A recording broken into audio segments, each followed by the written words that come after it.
À l'approche de la fête de Shavuot, le Gaon de Vilna avait l'habitude de raconter une histoire que nous avons pris l'habitude de raconter chaque année.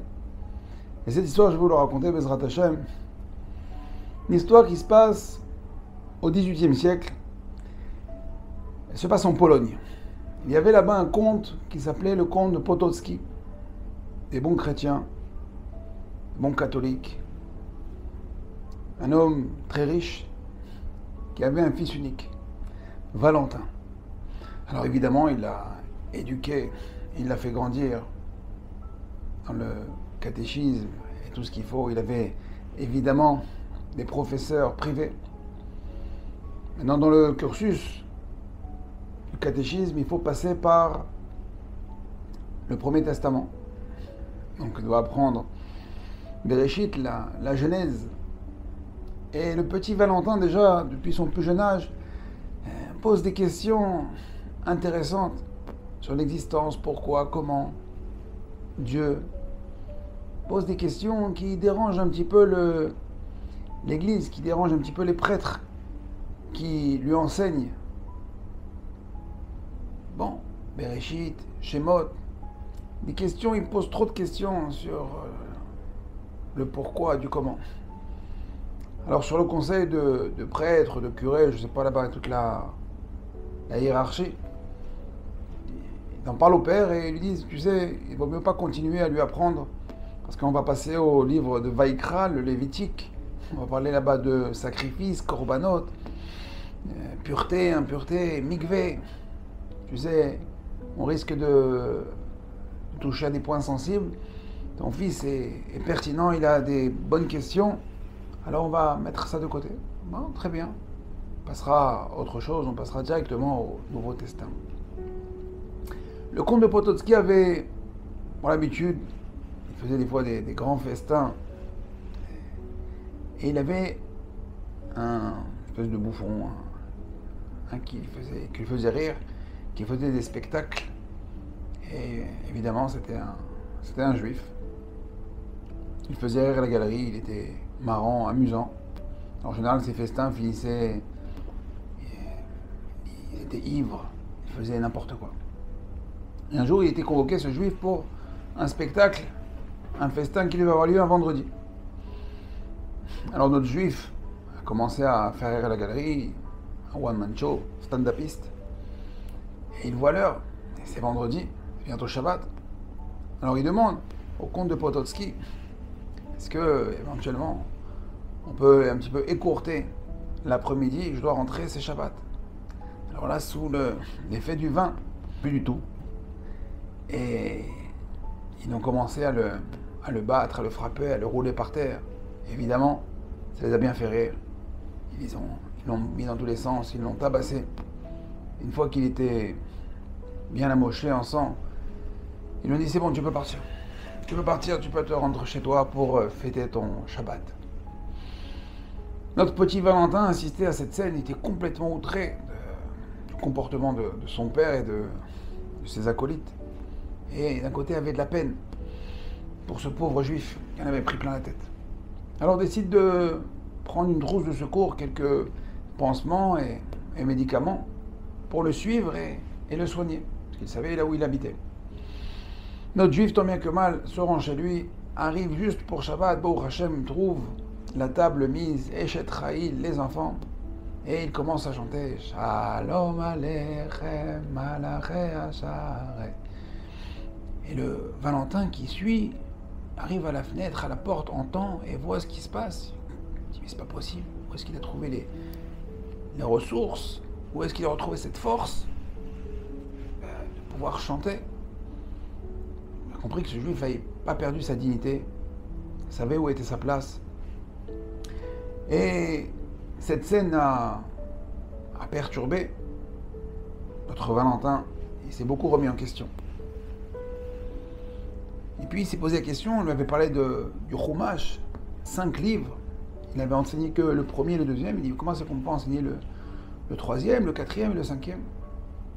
Perturbé par toute cette situation. Au château de Potocki, l'eau potable était apportée par un porteur d'eau. Encore une fois, un juif, les juifs étaient là, encore au service de l'église catholique. C'était un petit peu le sale boulot. Et petit Valentin parlait avec ce porteur d'eau. Il dit, tu sais, je sais que tu es juif.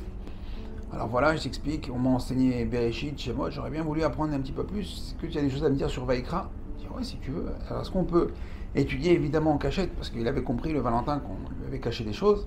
Il lui dit, si tu veux, voilà, de telle heure à telle heure, on se rejoint et je t'apprends au fur et à mesure. Il dit, tu crois que tu peux m'apprendre aussi l'hébreu? Si tu veux, je t'apprends l'hébreu. Et donc, il s'est fait une première Ravruta. Il apprend Vaïkra, les korbanot, le bêta, la pureté, impureté, le mikvé, tsarat, metzora, tout ce que renferme le livre de Vaïkra. Épaté, ébloui. Il lui demande, est-ce que tu crois que moi aussi je peux aller au mikvé, je peux me purifier? Et je ne sais pas si sur un goy ça marche, mais tu peux toujours te tremper, tu peux toujours essayer. Et notre Valentin se trempe dans le mikvé, et lorsqu'il s'immerge, il ressort, il sent une certaine transformation en lui. Il dit à ce porteur d'eau, il dit, dis-moi, je sens que je veux aller plus loin. Où est-ce que je pourrais me convertir? Où est-ce que je pourrais franchir le cap de moi aussi devenir juif? Il dit, tu sais que c'est pas comme ça, il faut prendre sur toi le joug, Kabbalat Ol Malchut. Il dit, il n'y a pas de problème, je n'attends que ça, je n'ai envie que de ça.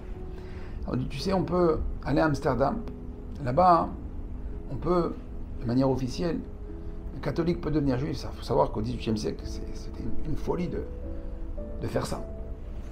Donc il organise un voyage et de quoi pouvoir l'amener là-bas à la Rabbanout, Amsterdam, et de pouvoir se convertir. Et bon, au Hachem, notre Valentin suit la conversion et très rapidement, on voit son désir safouk, son envie, son désir d'adhérer au peuple de la Torah, Am Israël, et il reçoit sur lui, il se convertit. Alors il vagabonde un petit peu entre Amsterdam, Rome, l'Allemagne, et il revient en Pologne. Il revient dans un village qui prend le nom de Avraham. Dorénavant, Valentin devient Avraham, Ben Avraham, Avraham le fils d'Avraham. On sait qu'il y a un converti. Lorsqu'il se convertit, il devient une Bria Hadasha, un nouvel être, une nouvelle créature. Et un jour, dans cette synagogue en Pologne, une scène, il est outré par une scène, il voit deux juifs pendant la tfila, avec les tfilines en train de parler. Abraham ne peut pas se retenir, et il dit, mais comment pouvez-vous parler avec les tfilines sur la tête, dans la Beth Knesset, pendant la tfila? Alors un des deux lui dit, mais regarde, mais dis-moi, c'est toi qui vas nous dire ce qu'on doit faire? Toi, converti tout frais. Et en plus, il avait reconnu que, parce qu'il faut savoir que chez les Potocki, je vais vous raconter que, évidemment, il était wanted, parce qu'il avait fui la maison. Alors tout le monde le recherchait, c'était le petit prince. Où est-ce qu'il a bien pu disparaître? Alors un des deux l'a reconnu. Et vexé de la réflexion qu'on a pu lui faire, par un converti, évidemment, c'est pas le comportement qu'il faut avoir, eh bien, il l'a lâchement dénoncé à la police polonaise. Très rapidement, on a retrouvé le comte, le petit prince Potocki. Les parents, heureux d'avoir retrouvé leur fils, mais déconcertés de l'avoir retrouvé dans cet état. Imaginez, catholiques, retrouver leur fils avec une kippa, barbe, Elit Katan. Comment tu peux mettre une croix sur toute son éducation? Alors il essaie de le raisonner, de lui expliquer que mon fils, tu es né catholique, tu as devant toi un château, un avenir. Qu'est-ce que tu fais chez les juifs? C'est pas ta place, c'est pas notre place. Et bon, il essaie d'argumenter, mais évidemment les parents n'arrivent pas. Alors le père lui dit, mais écoute, moi j'ai de l'argent, je vais te construire si tu veux un bête à midrash pour toi tout seul. Tu pourras étudier, mais me fais pas cette honte. C'est la honte pour nous, c'est la honte c'est pas honte pour le petit GG. C'est la honte pour l'église, pour la Pologne. Tu peux pas faire ça. Non. Alors évidemment le père, qui manque d'arguments, envoient des prêtres, des curés pour essayer de raisonner leur fils. Impossible. On a essayé l'argent, le soudoyer. Un curé vient le voir et dit, écoute-moi, mon petit Valentin, Abraham, s'il vous plaît. Allez, bon, écoute-moi, Valentin, écoute-moi bien. Tu crois en Dieu? Tu crois que Dieu a créé le ciel et la terre? Tu crois que Dieu a donné la Torah aux Juifs? Tu comprends qu'il y a des peuples? Oui. Alors si le Dieu, ton Dieu, enfin ce que... il voulait que tu sois juif, il voulait que tu naisses juif, ben, il t'aurait fait juif. Mais si t'as fait naître en Pologne, chez les Potocki, dans ce château, dans ce royaume, dans la crème de la crème du christianisme, tu comprends bien que ta place est là. C'est ton destin. Genre tu dois vivre avec foi et mouna, croire en Dieu que c'est ta place. Alors Abraham ne se démonte pas. Il lui dit, peut-être. Mais il faut savoir que lorsque Dieu a donné la Torah au mont Sinaï, lors du don de la Torah au Har Sinaï, avant que Dieu propose et offre la Torah au Béné Israël, il a proposé à tous les peuples. À tous les peuples. Alors évidemment, Akadosh Baruch Hu n'a pas fait de porte-à-porte, particulier au particulier. Il n'a pas demandé à chaque famille, à chaque individu, est-ce que tu veux la Torah, est-ce que tu veux la Torah, est-ce que tu veux la Torah? Oui, non, non. Il a demandé aux têtes, aux chefs. Il a demandé aux chefs de cette nation, et aux chefs de cette nation, et aux chefs de cette nation. Alors chacun a demandé qu'est-ce qu'il y a dans la Torah. Alors il dit, il y a ça, il y a ça. Chacun a refusé. Mais le problème, c'est que dans chaque nation, il y avait peut-être, les chefs ont décidé de ne pas accepter. Mais dans chaque nation, il y avait des particuliers qui eux, voulaient, oui, accepter. Donc toutes ces neshamot qui étaient prêtes à accepter la Torah, mais écrasées par la décision de leur chef et de la majorité du peuple, eh ben, sont restés en ballottage. Mais ces neshamot brûlantes, prêtes à accepter la Torah, vont par la suite pouvoir l'accepter en se réveillant, en s'éveillant et en acceptant la Torah. Et c'est ce qu'on appelle la conversion. Et c'est ce qu'explique Abraham au prêtre.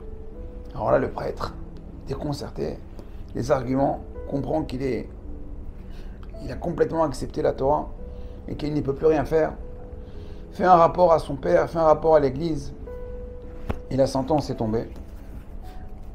Abraham va être brûlé sur le bûcher, le deuxième jour de Shavuot. On est en 1749 à peu près. Et sur la place publique, tout le monde va assister à ce spectacle. Abraham va être brûlé pour s'être converti au judaïsme. Alors le Gaon de Vilna essaye de faire transmettre à Abraham qu'il sache que s'il veut, il peut le sauver, peut-être avec des Shem Hashem, de manière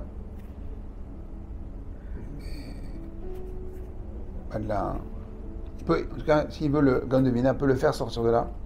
Et Abraham dit non, je préfère mourir en Kiddush Hashem. Alors le Gaon de Vilna lui transmet la bracha à faire. Le Gaon de Vilna envoie là-bas un juif caché comme ça, sans barbe, sans péote, sans signe distinctif pour qu'il puisse répondre Amen à la bracha que Abraham va faire. Ils vont ensuite aussi récupérer quelques cendres, la dépouille de Abraham pour être enterré au cimetière de Vilna. Et voilà comment Abraham a sacrifié sa vie, a pris sur lui Kabbalat o Malchut Shamayim. Et cette histoire à Botaï, il faut savoir que le Gaon de Vilna, qui va mourir quelques années plus tard, aura décidé d'être enterré à côté de Abraham. Aujourd'hui, celui qui a la chance d'aller là-bas au cimetière de Vilna, voilà, tombe du Gaon de Vilna, et juste à côté, Abraham. Le même jour, le jour où Abraham est mort, est né Rabbi Chaim de Volodjin, l'élève par excellence du Gaon de Vilna. Lui qui va fonder ensuite tout le monde, l'Itaïm, tout le Olam à Yeshivot, tout le monde est Yeshivot. Alors le Gaon de Vilna nous demande de nous raconter et de transmettre cette histoire tous les ans, à l'époque, au moment, la veille de Shavuot, pour nous apprendre de quelle manière on doit recevoir la Torah et d'utiliser les arguments de Abraham ben Abraham, lorsqu'il a dit que c'est vrai, que chaque nation que le Baruch Hu a proposé à chaque nation. Il y en a qui voulaient, mais qui étaient étouffés par la décision de leur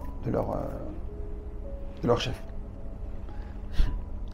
Ça c'est chez les Goïms, mais peut-être aussi chez les Juifs. Quand Am Israël a dit Naaseh Benishma, peut-être qu'il y en avait au fond d'eux qui ne voulaient peut-être pas accepter la Torah. Et ils l'ont accepté malgré tout. Et on doit apprendre de cette histoire à Botaï qu'à Shavuot, chaque année, comme dit le Ramchal, que chaque année, la même lumière de Kabbalat Torah, chaque année nous recevons une nouvelle fois la Torah. Et lorsqu'on va recevoir la Torah, on doit montrer notre désir, ce feu de vouloir recevoir la Torah, en disant que nous aussi, d'accord, notre père, notre grand-père, notre arrière-grand-père, et jusqu'à Matan Torah, que lui aussi voulait recevoir la Torah. Il n'était pas de ceux qui ont accepté comme ça, par erreur, ont accepté forcé. On voulait, on montrait. Savoir ça, montrer notre désir. Donc c'est un kavod pour nos pères de recevoir la Torah avec amour. Et comprendre que quand on voit un converti, d'où il vient ce converti? Un vrai converti à Botaï, pas quelqu'un qui se convertit par intérêt, mais quelqu'un qui a vu la présence divine, qui comprend ce que c'est être juif, de recevoir sur lui le Kabbalah Od Malchut. On ne parle pas de gens qui veulent réparer les erreurs parentales, qui veulent se convertir pour arranger un mariage. Ça, c'est pas de la conversion, ce sont des goïs diplômés. Encore une vraie conversion, c'est parce qu'on veut recevoir sur soi la Torah. Et ça, c'est une vraie conversion. Alors, Bezrat Hashem, on va montrer à Shavuot, et cette année, plus que jamais, parce que cette année, on est, Bezrat Hashem, sûr qu'on est plus proche de la Géoula chez les mains, montrer dans quelle équipe on joue, dans l'équipe d'Hachem, dans l'équipe de la Torah, recevoir la Torah avec amour, be'ahava, comme on dit, ba'avat, ahavat olam. Kadosh Baruch Hu, on aime la Torah, on veut recevoir la Torah, on veut pratiquer les mitzvot, les simcha, be'ahava. Alors je souhaite Chag Sameach, une bonne Kabbalat Torah, une vraie Kabbalat Torah, et Bezrat Hashem, qu'on se retrouve tous très bientôt. On va faire de Shavuot, amener le Korban de Shavuot au Bet Hamikdash, puis Mera B'Yameinu. Amen, Kenyi Ratzon, Kol Tov.